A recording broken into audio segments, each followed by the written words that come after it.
To run the engine of the country is sustained. ಅದು ಅವ್ರ ಮುಖ್ಯ ಕರ್ತವ್ಯ. ನೀವು ಸ್ಟ್ರೈಟ್ಸ್ ಆಫ್ ಹಾರ್ಮೋಸ್ ಬ್ಲಾಕ್ ಆಗಿರೋದ್ರಿಂದ ಬರೀ ಇರಾನ್ ಅಲ್ಲ, ಸೌದಿ, ಕಟಾರ್, ಬೆಹರೇನ್ ಮತ್ತೆ ಇತರ ರಾಷ್ಟ್ರಗಳ ಎಕ್ಸ್ಪೋರ್ಟ್ಸ್, ಆಯಿಲ್ ಎಕ್ಸ್ಪೋರ್ಟ್ಸ್ ಫುಲ್ ಬಂದ್ ಆಗಿದೆ. ಸೊ ಈ ಉಳಿದಿರೋದೇನು, ನಾವೆಲ್ಲ US, ವೆನೆಜುವೆಲಾ, ಗಯಾನಾ ಆ ಕಡೆ ಹೋಗ್ಬೇಕಂದ್ರೆ ಅಟ್ಲಾಂಟಿಕ್ ಬೇಸಿನ್ ಕಡೆ ಹೋಗ್ಬೇಕು, ಇಲ್ಲ ಈ ಕಡೆ ರಷ್ಯಾ ಕಡೆ ಹೋಗ್ಬೇಕು. ಸೊ ನಾವು US ವಿರುದ್ಧವಾಗಿ ಏನಾದ್ರು ಸ್ಟೇಟ್ಮೆಂಟ್ ಕೊಟ್ಟು ಅಲ್ಲಿನ ಸಪ್ಲೈಸು ಬ್ಲಾಕ್ ಆಯ್ತು ಅಂದ್ರೆ ನಮ್ಮ ಎಕನಾಮಿ ಸಸ್ಟೈನ್ ಹೇಗ್ ಮಾಡೋದು? ಅಂದ್ರೆ ಸೊ ಇದು ನಾವು ಪಾಲಿಟಿಕ್ಸ್ ಮಾತಾಡ್ತಿಲ್ಲ, ನಾನು I am just thinking from a statesman point of view. Yes yes sir. Okay, so he has to safeguard the other channels. Okay, ಇದಿನ್ನು 3 ತಿಂಗಳು 6 ತಿಂಗಳು ನಡೆಯುತ್ತೆ ಅಂತ ಇಟ್ಕೊಳ್ಳಿ ಈ ಯುದ್ಧ. ನಮ್ಮ ಎಕನಾಮಿಕ್ ಎಂಜಿನ್ ಓಡ್ಲಿಕ್ಕೆ ತೈಲ ಎಲ್ಲಿಂದ ಬರಬೇಕು? ಒಂದು ರಷ್ಯಾ ಕಡೆಯಿಂದ ಬರಬೇಕು, ಇನ್ನ ಒಂದು ಅಟ್ಲಾಂಟಿಕ್ ಬೇಸಿನ್ ಇಂದ ಬರಬೇಕು. ಸೊ ಅವ್ರ ಇಬ್ಬರ ಜೊತೆ ನಾವು ಏನು ಆ ಸಂಬಂಧಗಳನ್ನ ನಾವು ಕೆಡ್ಸ್ಕೊಳ್ಲಿಕ್ಕಾಗಲ್ಲ. ಓಕೆ ಓಕೆ, ಇದು ನನ್ನ ಉತ್ತರ ನಿಮ್ ಪ್ರಶ್ನೆಗೆ. ಇದು ಪೊಲಿಟಿಕಲ್ ಉತ್ತರ ಅಲ್ಲ, it's A strategic answer. Okay sir, ಬರ್ತೀನಿ ಪಿ ವಿ ಹರಿ ಸರ್. ಈಗ ನನಗೊಂದು ಕ್ವಿಕ್ ಆನ್ಸರ್ ಬೇಕು. ಈಗ ಯಾವುದೇ ಒಂದು ದೇಶಗಳ ನಡುವೆ ಒಂದು ಡಿಪ್ಲೊಮೆಸಿಕ್ ಮಾತುಕತೆಗಳು ನಡಿಬೇಕಾದ್ರೆ ಏಕಾಏಕಿ ದಾಳಿ ಮಾಡೋದು ಸರಿ ಅಂತ ಅನ್ಸುತ್ತಾ? ಯಾಕಂದರೆ ಇವತ್ತು ಎಲ್ಲರೂ ಇಡೀ ಜಗತ್ತಿನಲ್ಲಿ ಒಂದು ಕೂಗು ಕೇಳಿ ಬರ್ತಾ ಇರೋದೇನಂತಂದರೆ, ಈ ರೂಲ್ ಬೇಸ್ಡ್ ಆರ್ಡರ್ ಅಂತೇಳಿ ಯುನೈಟೆಡ್ ನೇಷನ್ಸ್ ಏನು ಮಾಡ್ಕೊಂಡಿದ್ದಾವೆ ಅದನ್ನು ಆಧರಿಸಿ ಒಂದು ಮಾತುಕತೆ ನಡೆಸ್ತಾ ಇರೋಂಥ ಹಂತದಲ್ಲಿದ್ದಾಗನೇ ಖಮೇನಿಯನ್ನು ಹೊಡೆದು ಉರುಳಿಸಿದೆ ಇಸ್ರೇಲ್ ಮತ್ತು ಅಮೆರಿಕ ಅನ್ನೋದು.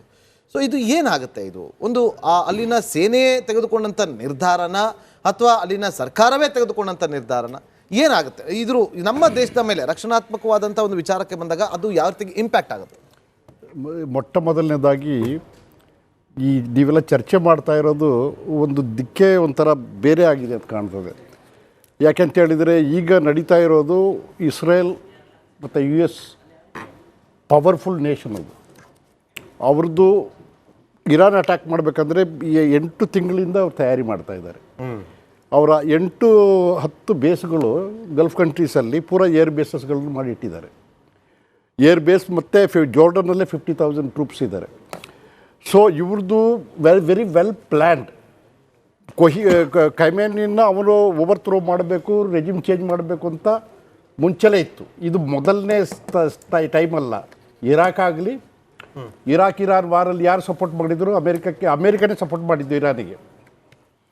ಇದೇ ರೀತಿ ಅಫ್ಘಾನಿಸ್ತಾನ ಆಗಲಿ, ಬೇರೆ ಯಾವುದೇ ದೇಶಗಳಲ್ಲಿ ಅಮೇರಿಕ CI ಪ್ಲಾಟ್ಸ್ ಮಾಡ್ತಾ ಇದೆಯಲ್ಲ, ಈವನ್ ಇನ್ ಬಾಂಗ್ಲಾದೇಶಲ್ಲೂ ಸಹ ಎಲ್ಲ ಇವ್ರುಗಳೇ ನಡೀತಾ ಇದೆ. ಈಗ ಸಿಚುವೇಶನ್ ಬಹಳ ಡೇಂಜರಸ್ಸಲ್ಲಿದೆ. ನಮ್ಮಂಥ ದೇಶಗಳು especially we are developing country, not developed country. ಇಲ್ಲ, ನಾವು ಸೂಪರ್ ಪವರ್ಸ್ಗಳಲ್ಲ. ಓಕೆ, ಇಂಥ ಸಮಯದಲ್ಲಿ ಈಗ ನೋಡಿ, ಪಾಕಿಸ್ತಾನ ನೆಲೆ ಕೊಡ್ತು, ಎಲ್ಲ ದೇಶಗಳು ಅವರವ್ರದ್ದು ಕೆಲವು ದೇಶಗಳೆಲ್ಲ ಕೊಟ್ಟರು. ನಾವು ಕೊಡಲೇಬಾರ್ದು. ಅದು ಒಂದು ವೇಳೆ ಕೊಟ್ಟರೆ ಅವರ ದಾಕ್ಷಿಣ್ಯಕ್ಕೆ ನಾವೇ ಬಂದುಬಿಡ್ತೇವೆ. ಆಮೇಲೆ ಅವ್ರು ಹೇಳ್ದಂಗೆ ಕೇಳಬೇಕು. ಈಗ ಪಾಕಿಸ್ತಾನ ಯಾಕೆ ಕೊಟ್ಟಿದೆ ಅಂದರೆ ಅವರು ಎಂಜಿಲ್ ತಿಂತಿದ್ದಾರೆ ಅಮೇರಿಕದ್ದು. ಜಸ್ಟ್ ಅವ್ರು ಏನು ಲೋನ್ ಗೀನ್ ಕೊಡ್ತಾರೆ ಅದೆಲ್ಲ ಇದು ಮಾಡ್ತಾ ಇದ್ದಾರೆ. ಸೊ ನಾವೆಲ್ಲಾದರೂ ಈ ಟ್ರ್ಯಾಪಿಗೆ ಸಿಕ್ಕಿಬಿಟ್ರೆ ಅಲ್ಲಿ ಹೋಗೋ ಬಿಸ್ನೆಸ್ಗಳು ಈ ಕಡೆನೂ ಬರ್ಬೋದು.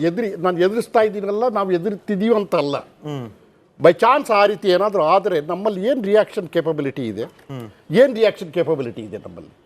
ನಮ್ಮಲ್ಲಿ ನಾವು ನಮ್ಮ ದೇಶಗಳ ಯಾವುದೇ ರಾಜ್ಯಗಳಲ್ಲಿ ಮೇಲೆ, ಯಾವುದೇ ಬಿಲ್ಡಿಂಗ್ಸ್ಗಳ ಮೇಲೆ, ಯಾವುದೇ ಹಿಸ್ಟಾರಿಕಲ್ ಮಂದಿರ್, ಮಸ್ಜಿದ್, ಚರ್ಚ್ ಯಾವುದೇ ಆಗಲಿ, ನಾವು ಅದು ನಮ್ಮ ಇತಿಹಾಸ, ಅದು ಎಲ್ಲಿ ಚೂರು ಆಗಬಾರ್ದು. ನನ್ನ ಪ್ರಶ್ನೆ ಅದಾಗಿತ್ತು ಪಿ ವಿ ಸರ್. ಈಗ ಯುದ್ಧಕ್ಕೆ ಅನ್ನೋಂತ ಬಂದಾಗ ಒಂದು ಶಿಷ್ಟಾಚಾರ ಅನ್ನೋದು ಇದ್ದೇ ಇರುತ್ತೆ. ಆ ಶಿಷ್ಟಾಚಾರನ ಪಾಲನೆ ಮಾಡಬೇಕಾಗತ್ತೆ. ಆದ್ರೆ ಇವತ್ತು ಯಾರು ಕೂಡ ಆ ಶಿಷ್ಟಾಚಾರ ಪಾಲನೆ ಮಾಡ್ತಾ ಇಲ್ಲ. ನಾನು ಹೇಳ್ತಿದ್ದೀನಿ, ನಾನು ಕಾರ್ಗಿಲ್ ವಾರ ಎಲ್ಲ ವಾರಗಳಲ್ಲಿ ನಾನು ಕೆಲವು ನೋಡಿದ್ದೇನೆ. ಈ ಒಂದ್ಸರಿ ಫೈರ್ ಮಾಡ್ಲಿಕ್ಕೆ ಶುರು ಮಾಡಿದರೆ ಅದ್ರದ್ದು ವಿಂಡ್ ವೆಲಾಸಿಟಿ ಅದ್ರದ್ದು ಎಲಿವೇಶನ್ಸ್ಗಳು ಒಂಚೂರು ಹೆಚ್ಚು ಕಮ್ಮಿ ಆದರೆ ಈ ಕಡೆ ಹೋಗುತ್ತೆ. ಸೊ ಅದಕ್ಕೆ ಈಗ ನೋಡಿ, ಈಗ ನಾವೆಲ್ಲ ಕಟ್ಟೆಚ್ಚರದಲ್ಲಿ ಇದ್ದೀವಿ. ಪಾಕಿಸ್ತಾನದಲ್ಲಿ already they have A problem in Balochistan, Afghanistan border. ಅವರವರು ಹೊಡೆದಾಡ್ತಾ ಇದ್ದಾರೆ. ಆರ್ಮಿ ಅವ್ರನ್ನ ತುಂಬ ಜನ ಸಾಯಿಸ್ತಾ ಇದ್ದಾರೆ, ಪಾಕಿಸ್ತಾನ ಮಿಲಿಟರಿ ಅವ್ರನ್ನ. ಸೊ ಈಗ ಅವರಿಗೆ ಗೊಂದಲ ಜಾಸ್ತಿ ಆಗಿದೆ. ಇಂಥ ಟೈಮಲ್ಲಿ ಅವರು ಈಗ ಅಮೇರಿಕದ ಎಗ್ನೆಸ್ಟ್ ಒಂದು ಮಾತಾಡಿದರೆ ಅವರು ಅಮೇರಿಕದ ಮೇಲೆ ಆಗ್ತಾರೆ. ನಾವು best policy is to keep quiet. ಒಂದು ಎರಡನೇದು ಅಲಿಪ್ತ ನೀತಿ ಅಂತ ಹೇಳಿದರೆ ನಮ್ಮ ನಟರಾಜ್ ಅವರು ಹೇಳಿದಾಗೆ ಅಲಿಪ್ತ ನೀತಿ ಅನ್ನೋದು ಇವತ್ತಿಂದಲ್ಲ, ಇದು ತುಂಬ ವರ್ಷಗಳಿಂದ ಬರ್ತಾ ಇದೆ. ನಾವು ಸ್ವಾತಂತ್ರ್ಯ ಆದ ಮೇಲಿಂದ ನಾವು we cannot afford to make enemies. ನಾವು ಎನಿಮೀಸ್ಗಳನ್ನ ಮಾಡಲಿಕ್ಕೆ ರೆಡಿ ಇಲ್ಲ. ನಾವು ಎಲ್ಲರ ಜೊತೆಯಲ್ಲಿ ಸರಿಯಾಗಿರಬೇಕು. ನಮ್ಮ ಎಲ್ಲಿವರೆಗೆ ನಾವು ಮುಂದೆ ಹೋಗ್ತೀವಿ. ಪ್ರತಿಷ್ಠೆ ಅನ್ನೋದು ಯಾವಾಗ ಬರುತ್ತೆ? America has to win the war. ಅವ್ನು ಮೊನ್ನೆ ಹೇಳ್ತಾ ಇದ್ದ Trump, we are very powerful, we are very dangerous, we will make sure we will prevail it. ಹಾಗೆ ಹೀಗೆ we will not stop the war because we are powerful. ಈ ಉಚ್ಚಾಟದಲ್ಲಿ ಮಧ್ಯದಲ್ಲಿ ನಾವೇನಾದರೂ ಕೈ ಹಾಕಿದರೆ, ನಾವೇನಾದರೂ ಹೆಚ್ಚು ಕಮ್ಮಿ ಮಾಡಿದರೆ, ನಮ್ಮ ವಿಸಾಸ್ಗಳು ಇದೆಯಲ್ಲ ಇಮಿಗ್ರೇಷನಲ್ಲಿ, ಅವನು ಸೋಷಿಯಲ್ ಮೀಡಿಯಾದಲ್ಲಿ ನೋಡ್ತಾ ಇದ್ದಾನೆ, ವಾಟ್ಸಾಪ್ಗಳಲ್ಲಿ ಅದರಲ್ಲಿ ಇದರಲ್ಲಿ ಏನಾದರೂ ಅಮೆರಿಕನ್ ಎಗ್ರೆಸ್ಟ್ ಮಾತಾಡಿದರೆ ಆವಾಗಲೇ ಅವನ ವಿಸಾ ಕ್ಯಾನ್ಸಲ್ ಆಗ್ತಾ ಇದೆ. ನಾನು ಇವತ್ತು ಹೇಳ್ತಾ ಇದ್ದೀನಿ, ನಾನು ಎಲ್ಲರಿಗಿಂತ ನಿಮ್ಮ ವಯಸ್ಸಿಗೆ ಇದು ಎಕ್ಸ್ಪೀರಿಯನ್ಸ್ ಇದೆ ನನಗೆ. ನಾನು ಕರೆಕ್ಟಾಗಿ ಗೊತ್ತಿದೆ ಈ ಅಮೇರಿಕದ ಜೊತೆಯಲ್ಲಿ ಬಹಳ ಡೇಂಜರಸ್ ಜನಗಳು ಇವ್ರ ಜೊತೆಗಳು. ನಾವು ಈ ಕಡೆ ಇರಾನ್ ಕಡೆಯೂ ಅಲ್ಲ, ಈ ಕಡೆ ಅಮೇರಿಕದ ಕಡೆ ಅಲ್ಲ.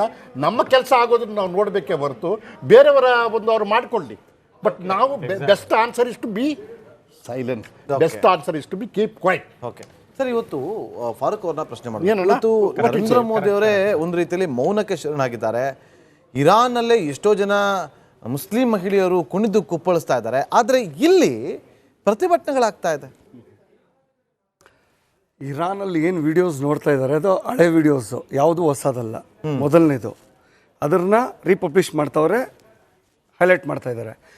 ಸಿಂಪಲ್ಲಾಗಿ ನಾನು ಹೇಳ್ತಾ ಇರೋದು, ನಮ್ಮ ಭಾರತ ದೇಶ ಮತ್ತು ಇರಾನ್ ಮಧ್ಯ ಏನು ನಾವು ಒಂದು ಮಿತ್ರ ದೇಶ ಅಂತ ಹೇಳ್ಬಿಟ್ಟು ನಾವೇನು ನಡೆಸ್ಕೊಂಡು ಹೋಗ್ತಾ ಇದ್ವಿ, ಅದರಲ್ಲಿರುವಂಥ ಒಂದು ಕಾಳಜಿ. ಮತ್ತು ಕೆಲವರು ನೀವು ಹೇಳ್ತೀರ ಶಿಯಾ ಸುನ್ನಿ ಅಂತ ಹೇಳ್ಬಿಟ್ಟು, ನಾವು ಅದೆಲ್ಲ ನಾವು ನಂಬಲ್ಲ, ನಾವು ಹೋಗೋದು ಇಲ್ಲ. ಯಾಕಂದರೆ ನಾವೆಲ್ಲ ಭಾರತೀಯರು, ಮತ್ತು ನಾವು ಭಾರತದಲ್ಲಿರೋದು ನಮ್ಮ ಸಂಸ್ಕೃತಿ ಪ್ರಕಾರನೇ ನಾವು ಬೆಳೆದಿರೋದು. ನಾವೆಲ್ಲರೂ ಒಂದೇ ಎಲ್ಲದಕ್ಕಿಂತ ದೊಡ್ಡದಂದರೆ ಮನುಷ್ಯತ್ವ ಕುಲನ ನಾವು ನೋಡಬೇಕು. ಎಲ್ಲಾದರೂ ಒಂದು ಕಡೆ ತಪ್ಪು ನಡೆದ್ರೆ ಅದನ್ನು ತಟ್ಟಿ ಕೇಳುವಷ್ಟು ತಾಕತ್ತು ಇಟ್ಕೊಂಡು ನಾವು ಮಾತಾಡಬೇಕು. ಇವಾಗ ಸರ್ ಹೇಳ್ತಾ ಇದ್ರು, ನಾವು ಹೇಗಿರ್ಬೇಕಂದ್ರೆ ಒಂದು ನ್ಯೂಟ್ರಲ್ಲಿರಬೇಕು. ಯಾಕಂದರೆ ನಮ್ಮ ಹತ್ರ ಆ ರೀತಿ ಕೆಪಾಸಿಟಿ ಇಲ್ಲ ಅಂತ ಹೇಳ್ಬಿಟ್ಟು. ಇನ್ನೊಂದು ಸರ್ ನಾನು ಹೇಳ್ತೀನಿ, ಕೆಪಾಸಿಟಿ ಇಲ್ಲ ಅಂತ ಹೇಳ್ಬಿಟ್ಟು ನಾವು ಕೂತ್ಕೊಳ್ಳೋಕ್ಕೂ ಆಗಲ್ಲ.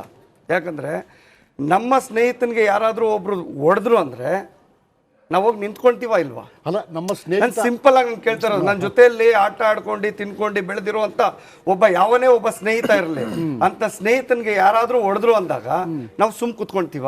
ಅಲ್ಲ, ಈಗ ನನ್ನ ಪ್ರಶ್ನೆ ಇಷ್ಟೇ ಸರ್. ಅಲ್ಲ, ಅದು ಕರೆಕ್ಟು ನೀವು ಹೇಳೋದು. ಕಾಶ್ಮೀರದ ವಿಷಯ ಬಂದಾಗ ಯಾಕೆ ಪಾಕಿಸ್ತಾನದ ಕಡೆ ಅವರು ಸಪೋರ್ಟ್ ಮಾಡ್ತಾ ಇದ್ದಾರೆ? ಯಾರು